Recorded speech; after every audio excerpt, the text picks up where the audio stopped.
Friend, हमारे channel में आप सभी का स्वागत है। प्रभु भोग का पौराणिक कहानी।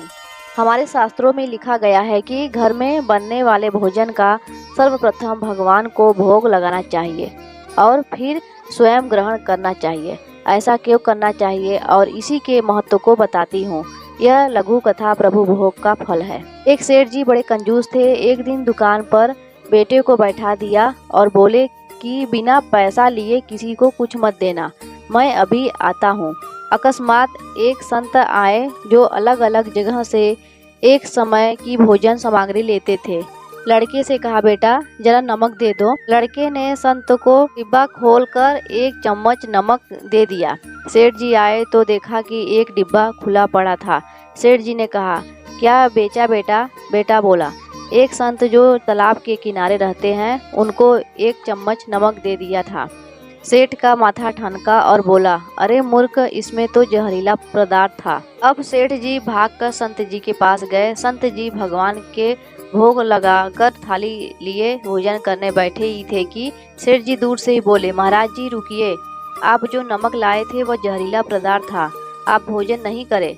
संत जी बोले, भाई हम तो प्रसाद लेंगे ही, क्योंकि भोग लगा दिया है और भोग लगा भोजन छोड़ नहीं सकते। हाँ, अगर भोग नहीं लगता तो भोजन नहीं करते। और कहते कहते भोजन शुरू कर दिया। सेठ जी के होश उड़ गए। वो तो बैठ गए वहीं पर। रात हो गई, सेठ जी वहीं सो गए कि कहीं संत जी की तबीयत बिगड़ गई तो कम से कम वैद्य जी को दिखा देंगे तो बदनामी से बचेंगे। सोचते सोचते उन्हें नींद आ गई। सुबह जल्दी ही संत उठ गए और नदी में स्नान करके स्वच्छ दशा में आ रहे थे। सेठ जी ने कहा, महाराज तबीयत तो ठीक है? संत बोले, भगवान की कृपा है। इतना कहकर मंदिर खोला तो देखते हैं कि भगवान के शिव विग्रह के दो भाग हो गए हैं और शरीर काला पड़ गया है।